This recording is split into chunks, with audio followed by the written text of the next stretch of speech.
Assalamualaikum warahmatullahi wabarakatuh. Mengintip kisah menarik pendiri Tarekat Samaniyah, Syekh Muhammad Saman. Sebagai umat Islam, kita senantiasa dianjurkan untuk menuntut ilmu dimanapun dan kapanpun serta dari manapun ilmu itu berasal, selama ilmu itu baik, terpercaya dan bermanfaat bagi kita. Salah satunya yaitu ilmu tasawuf. Tasawuf di Indonesia sudah tidak asing lagi didengar pada bidang keilmuan. Begitu pula tokoh-tokohnya yang masyhur akan ilmu yang dimiliki, kemuliaan, dan lain sebagainya. Banyak pelajaran yang dapat kita ambil dari sejarah hidup para tokoh sufi yang masyhur. Salah satunya yaitu seorang pendiri Tarekat Samaniyah yang dimana tarekat ini terkenal di Indonesia. Beliau ialah Muhammad bin Abdul Karim Al-Madani Asy-Syafi'i As-Saman atau lebih dikenal dengan Syekh Saman. Beliau yang merupakan waliullah dan dekat kepada Sang Pencipta, tentunya terdapat kisah menarik dalam perjalanan sufinya. Maka dari itu penulis akan menyampaikan sedikit dari kisah beliau yang menarik dan tentunya terdapat banyak pelajaran yang dapat kita ambil. Beliau memiliki nama lengkap yaitu Muhammad bin Abdul Karim Al-Madani Asy-Syafi'i As-Saman. Beliau lahir pada tahun 1130 Hijriah, 1718 Masehi di Madinah yang berasal dari kaum Quraisy dan juga wafat di sana pada tahun 1189 Hijriah, 1775 Masehi serta dimakamkan di pemakaman Baqi, yang juga istri dan sahabat Rasulullah dimakamkan di sana. Kemudian beliau diberi gelar oleh murid-muridnya As-Saman yang artinya pedagang mentega. Karena di saat makanan mereka habis, beliau menurunkan ember ke dalam sumur dan ketika ember tersebut muncul, ember itu penuh dengan mentega. Adapun gelar-gelar yang pernah beliau dapatkan yaitu seorang wali yang sempurna lagi disempurnakan, penutup para ahli marifat. Syekh Saman ketika hidup hingga wafat selalu di kota Madinah. Adapun beliau tinggal di rumah milik Abu Bakar Al-Siddiq yang termasuk Khulafaur Rasyidin dan juga sahabat Rasulullah SAW. Sejak kecil beliau gemar dalam menuntut ilmu agama kepada ulama-ulama yang ada di sekitar Madinah dan beliau sudah hafal Al-Quran di saat usianya yang ke-8 tahun. Lalu, di masa remajanya Syekh Saman telah menjadi guru agama di Madrasah Sanjariyah yang terletak di Madinah dan juga banyak berdatangan murid yang berasal dari negara yang cukup jauh.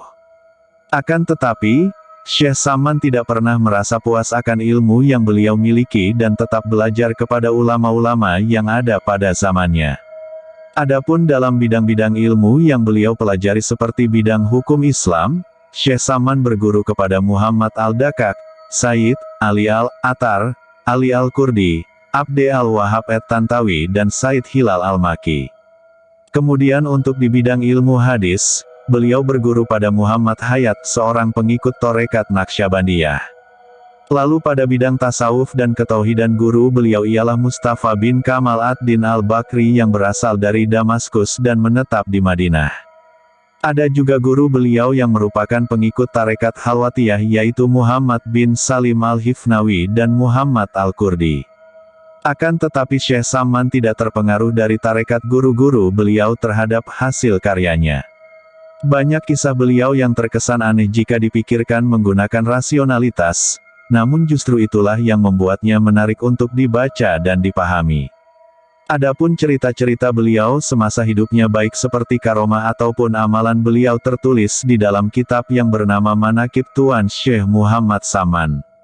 Penulis tidak akan menceritakan semua kisah beliau, namun penulis akan mengambil beberapa kisah yang menarik dari beliau. Di dalam Manaqib beliau, cara pelaksanaan ibadah yang dilakukan oleh Syekh Saman diceritakan, yang biasa disebut tarekat oleh para pengikutnya. Contohnya seperti di saat beliau melaksanakan ibadah sholat sunnah asyirok sejumlah 2 rakaat dan sholat sunnah duha sebanyak 12 rakaat untuk menyibukkan diri dalam ketaatan dan menjauhkan dari segala kesenangan duniawi, maka tidak heran beliau telah termasuk orang yang soleh bahkan sebelum sampai umur beliau. Kemudian ada di suatu hari diceritakan bahwa ketika orang tua beliau kembali setelah sebelumnya orang tuanya memberikan makanan kepada Syekh Saman, ternyata makanan tersebut tetap utuh seperti sebelumnya dan belum disentuh sedikitpun oleh Syekh Saman. Hal ini telah menunjukkan bahwa betapa khusyuknya beliau duduk untuk berzikir kepada Allah. Lalu selanjutnya pada manakib beliau dikisahkan awal mula Syekh Saman dalam menjalani tarekat dan hakikat.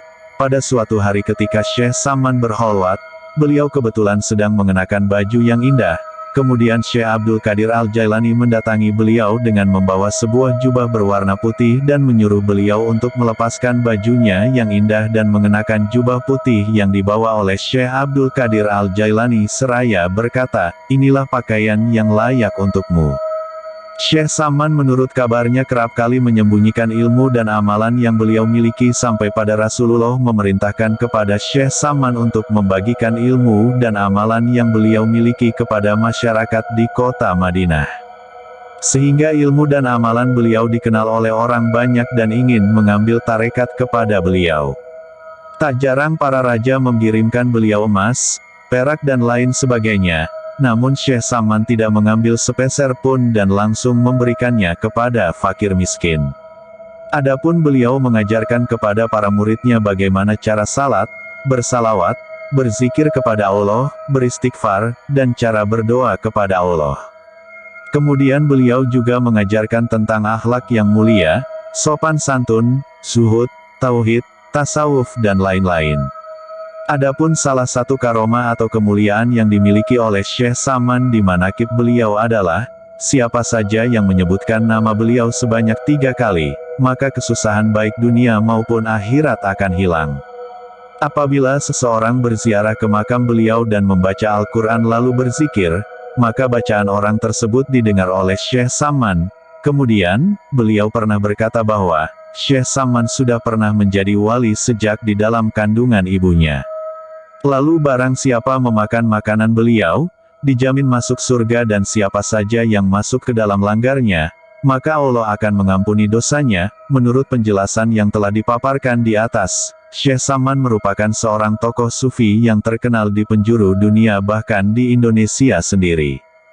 Pribadinya yang sedari kecil sangat mencintai akan ilmu pengetahuan dan berusaha agar dapat menuntut ilmu dari siapapun dan dimanapun. Seseorang yang senantiasa menyibukkan dirinya untuk beribadah kepada Allah dan menjauhkan dari segala hal yang dapat menjerumuskan beliau dari kesenangan duniawi. Bahkan beliau mengajarkan ilmu dan amalan kepada masyarakat. Tidak hanya itu beliau juga dengan ringannya membagikan harta yang dikirimkan kepada beliau untuk orang yang tidak mampu. Kisah hidup, kemuliaan, amalan, dan lain sebagainya telah dituliskan di dalam kitab Manaqib Tuan Syekh Muhammad Saman. Kegigihan beliau dalam mempelajari ilmu tasawuf kepada guru-guru beliau, mengantarkan Syekh Saman menjadi seorang mursyid yang bisa mendirikan tarekat sendiri, sehingga kemuliaan yang dimiliki beliau tetap diketahui oleh banyak orang dan tidak sedikit yang ingin mengambil karomah dari Syekh Saman. Wassalamualaikum warahmatullahi wabarakatuh.